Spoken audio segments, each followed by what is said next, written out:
bavandimwe banyarwandakazi banyarwanda, uyu munsi mpagurukijwe no kubasaba yuko mu ntega amatwi tugashobora gushyiraho ikigega kigoboka ibibazo byose duhura nabyo, cyane cyane impunzi zacu aho ziri hose.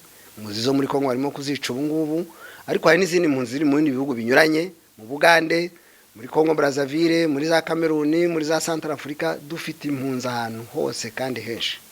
Ejo bundi ku munsi mpuzamahanga tariki ya 20 z'ukwezi kwa gatandatu twakoresheje umunsi wo kugira ngo turebe ko twabona udufaranga two gutabara abo bantu. Nababajwe n'ukuntu nta musaruro twabonye, ntabwo mwashoboye kuboneka mwebwe abanyarwanda mwagomba kubyitabira ngo mugire ikintu mudufashaho, ariko bigaragaza ko twabaye abadahambana. Uyu munsi rero nahagurukijwe no kugira ngo mbasabe yuko twareka kuba abadahambana, tukamenya ko dufite icyo dupfana nabo banyarwanda banyuranye hirya no hino, cyane cyane ko ari abavandimwe bacu. Nagira ngo mbasomere mu Gifaransa ibyanditse muri Déclaration universelle des droits de l'homme, ni ukuvuga mu itangazo mpuzamahanga rijyanye n'uburenganzira bw'ikiremwamuntu. Handitsemo mu article ya mbere, ni ukuvuga ingingo ya mbere, ngo tous les êtres humains naissent libres et égaux en dignité et en droit, ils sont doués de raison et de conscience et doivent agir les uns envers les autres dans un esprit de fraternité.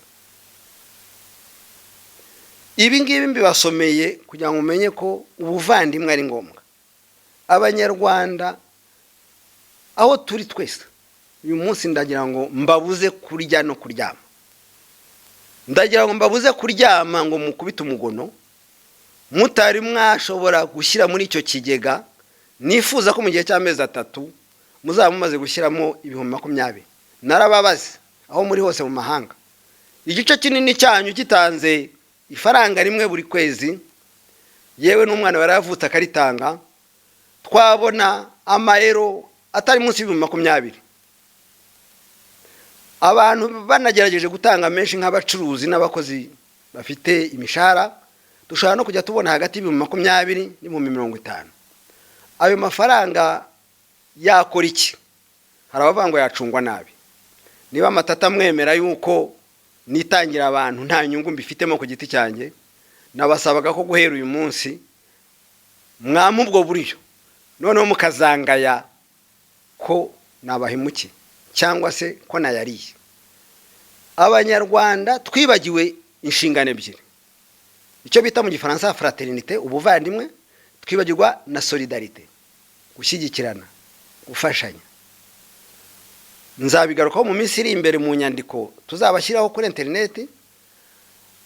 Aka kaganiro kagufi nkoze nako kubashishikariza ko abanyarwanda bari mu gihugu imbere n'abanyarwanda bari hanze bose barababaye. Ahangaha mfite ifoto y'abasore, murababona uko bangana, n'abasore 5 bari bafashwe bari yimbwa. Bavandimwe abanyarwandakazi, mwigeze mubona umunyarwanda ari yimbwa? U Rwanda rwa Kagame rero ngo rwarundi rufite croissance y'9% ngo rwateye imbere, rufite amazu y'imitamenwa. Abanyarwanda abasore kera baryaga brochette y'ihene, none basigaye barya imbwa. Mfite n'izindi andi makuru asobanura ejo bundi ukuntu bavuze ko abanyarwanda bagera kuri 500 bagiye guhandurwa amavunja kwa muganga. Umugitifu, urumva, umugitifu w'amakuru nabyo nzabibagezaho, nzabigarura ku rubuga uko birahari. Abanyarwanda barwaye amavunja bajya kubahandura mu bitara ari abantu 500.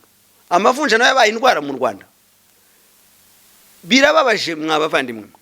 Nimuhaguruke rero mutange imwe buri kwezi, dufashe impunzi zacu aho ziri hose zirimo kwandavura, dufashe n'abanyarwanda bamaze kwicwa n'inzara kugeza igihe barya imbwa, abandi bakarwara amavunja. Amavunja ngo yaranazamutse agera ku munwa no ku matwi.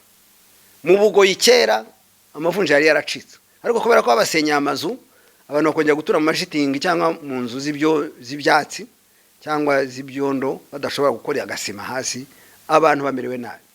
Abanyarwanda rero ndabatabaje, niba mwemera ko nk'amatata nshobora gucunga icyo kigega kandi tuzashyiraho komite ishobora gutuma mwese mumenya uko byagenze.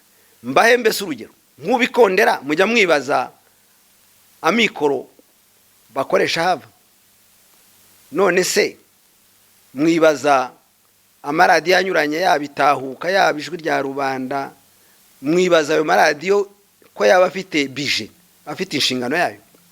Mboneyeho umwanya rero wo kubwira abantu bajya mu bintu byo gusenga cyane, abarokore n'abandi bajya mu masengesho hirya no hino bavuga ngo ibintu byose bazabitura Imana, ngo Imana ishobora byose. Bavandimwe mujya gusenga, hari umuntu wasenze cyane agasanga mu gitondo Imana yamutekeye icyayi, agasanga itasi irimo gucumba rwose imeze neza, icyayi cyateguwe. Hari umuntu wari wabyuka yasenze cyane agasanga Imana yamukarabirije umwana, yamushyize muri pusete ategereje kujyanwa kwiga. Imana ikora iby'Imana, iby'abantu twebwe abantu tugomba gukomeza tukabikora. Nimugarure umutima, mwibuke ko abantu turacyara abantu. Imana ntirya, Imana ntifura, Imana ntisinzira. Twebwe rero turasinzira, turacyakumwe n'abantu, turacyarya, turacyakeneye gufasha n'abashonje hirya no hino, cyane cyane n'aba ngaba maze kubereka ari abarya imbwa, ari abarwara amavunja.